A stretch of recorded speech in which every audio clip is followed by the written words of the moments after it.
30 Juli 1945, tengah malam.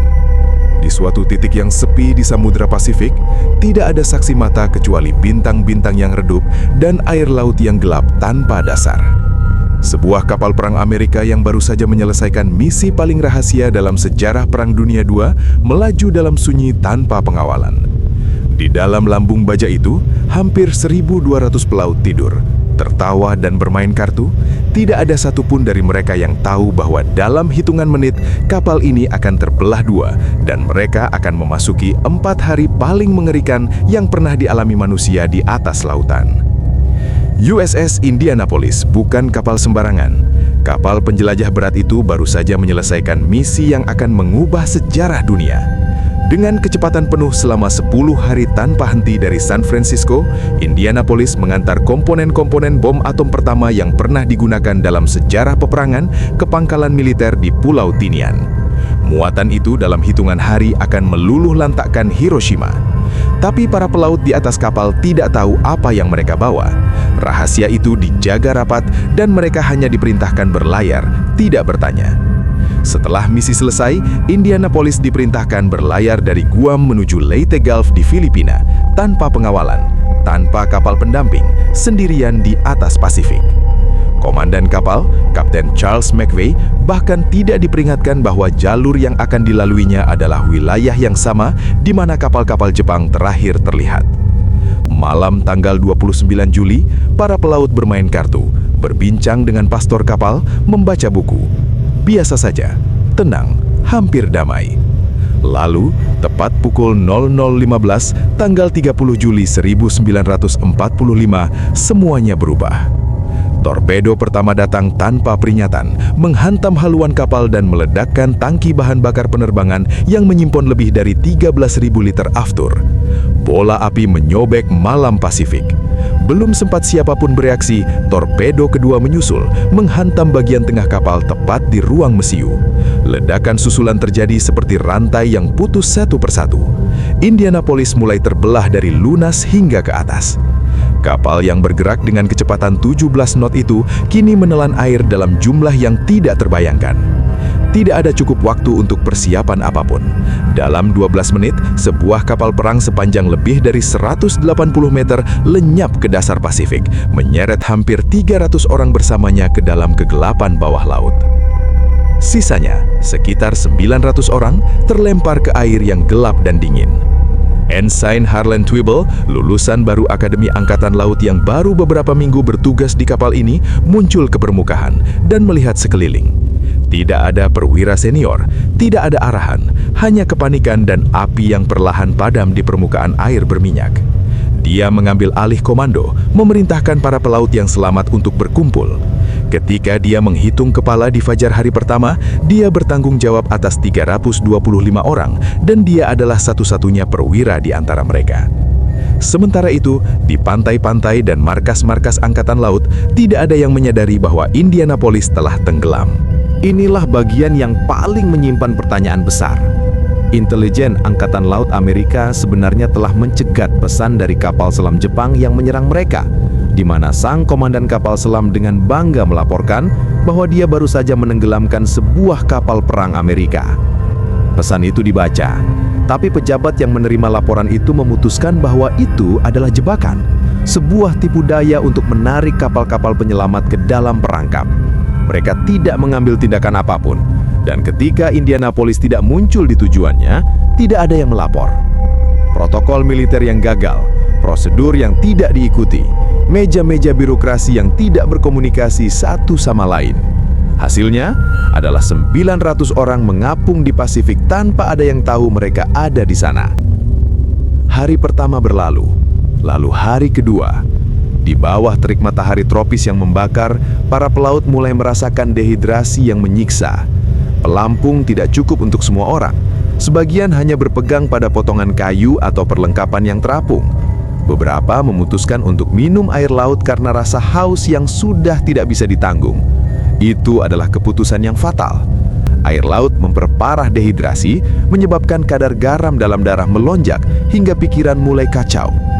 Dokter kapal, Louis Haynes, menyaksikan anak-anak muda berusia 18-19 tahun berubah dari manusia yang berharap menjadi manusia yang mengigau. Mereka meneriakkan hal-hal yang tidak ada, melihat pulau yang tidak pernah ada, menyeret teman-teman mereka ke dalam air ketika ilusi pikiran mereka menjadi terlalu kuat untuk dilawan. Dan di sanalah, di antara tubuh-tubuh yang mulai melemah dan pikiran-pikiran yang mulai retak, mereka datang. Para ahli menyebut mereka Oceanic White Tip, hiu pelagis yang menguasai lautan terbuka. Mereka tertarik oleh suara ledakan yang bergema di air, oleh getaran ratusan tubuh yang meronta-ronta. Getaran dari gerakan manusia di air bisa dirasakan hiu dari jarak yang sangat jauh, melalui organ lateral di sepanjang tubuhnya. Sebuah sistem sensor yang jauh lebih sensitif dari apapun yang dimiliki manusia. Pada awalnya, mereka memakan yang sudah gugur. Para pelaut yang tidak selamat dari ledakan awal, tubuh-tubuh yang mengapung di pinggiran kelompok. Tapi ketika semakin banyak hiu berkumpul, dan ketika mereka semakin berani, mereka mulai mengincar yang hidup. Seorang penyintas, Lowell Dean Cox, bersaksi puluhan tahun kemudian bahwa hiu itu datang dari bawah, lurus ke atas, secepat kilat. Mereka tidak memberi peringatan, tidak ada yang bisa dilakukan kecuali berteriak dan menyaksikan. Orang di sebelahmu bisa hilang dalam 1 detik, 1 teriakan terakhir, lalu senyap. Twible mengorganisir penjagaan hiu di kelompoknya. Para pelaut bergantian menjaga dan memukul serta menendang ketika hiu mendekat. Mereka belajar bahwa hiu cenderung menghindari kelompok besar yang aktif bergerak dan lebih memilih individu yang terisolasi atau mereka yang sudah terlalu lemah untuk melawan. Twible memaksa tubuh-tubuh yang sudah meninggal untuk didorong menjauh dari kelompok, bukan karena tidak menghormati, tapi karena tubuh yang mati di dalam kelompok hanya akan menarik lebih banyak predator dan menghancurkan harapan yang masih tersisa pada yang hidup. Sekelompok pelaut di bagian lain membuat kesalahan dengan membuka kaleng spam yang mereka temukan mengapung. Aroma daging langsung menarik kawanan hiu ke sekitar mereka. Mereka membuang makanan itu ke laut dengan tangan gemetar. Hari ketiga, lalu hari keempat. Di markas-markas Angkatan Laut, Indianapolis masih belum dilaporkan hilang. Sistem yang seharusnya mencatat kedatangan kapal dan mengirimkan sinyal jika kapal tidak muncul di tujuannya, gagal bekerja. Tidak ada yang mempertanyakan, tidak ada yang mengangkat telepon. Lalu, pada pukul 11 pagi tanggal 2 Agustus 1945, seorang pilot Angkatan Laut yang sedang menerbangkan rute rutin melihat sesuatu yang aneh di permukaan Pasifik di bawahnya. Titik-titik kecil, terlalu banyak dan terlalu teratur untuk sampah laut biasa. Dia merendahkan ketinggian. Ternyata ratusan manusia. Pilot itu langsung memancarkan sinyal darurat. Tak lama kemudian, Letnan Adrian Marks tiba dengan pesawat amfibinya. Dia melihat dari atas, menyaksikan serangan hiu yang sedang berlangsung di bawahnya. Tanpa menunggu perintah, dia melanggar protokol militer dan mendaratkan pesawatnya di laut terbuka yang penuh hiu itu. Seorang diri, dia mulai menarik orang-orang dari air ke atas sayap pesawatnya yang sudah tidak bisa terbang lagi akibat pendaratan darurat itu.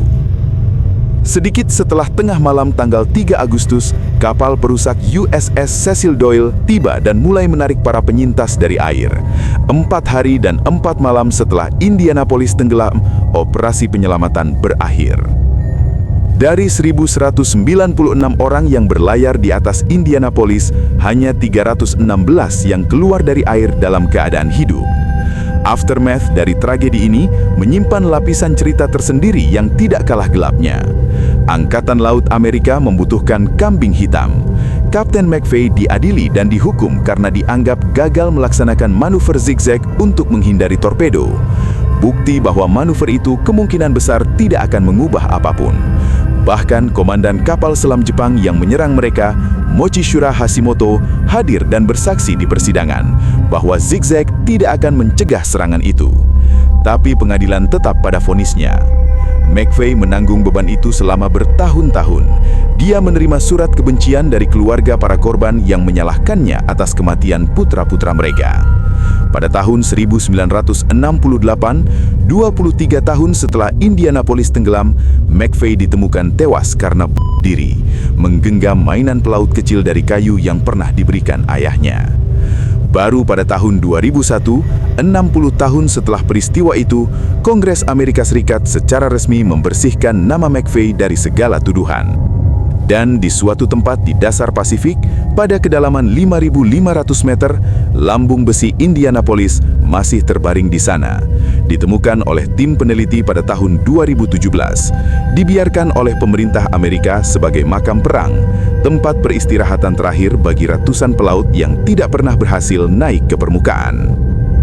Yang paling menghantui dari kisah USS Indianapolis bukan hanya serangan hiu yang masuk dalam catatan sebagai yang terburuk dalam sejarah manusia, bukan hanya 880 nyawa yang hilang, bukan hanya 4 hari neraka di tengah Pasifik. Yang paling menghantui adalah pertanyaan yang tidak pernah bisa dijawab dengan sempurna, yakni berapa banyak dari mereka yang bisa diselamatkan jika seseorang di suatu meja di suatu markas militer memilih untuk mengangkat telepon lebih awal. Sistem yang gagal, birokrasi yang buta, dan seorang kapten yang akhirnya menanggung dosa yang bukan sepenuhnya miliknya.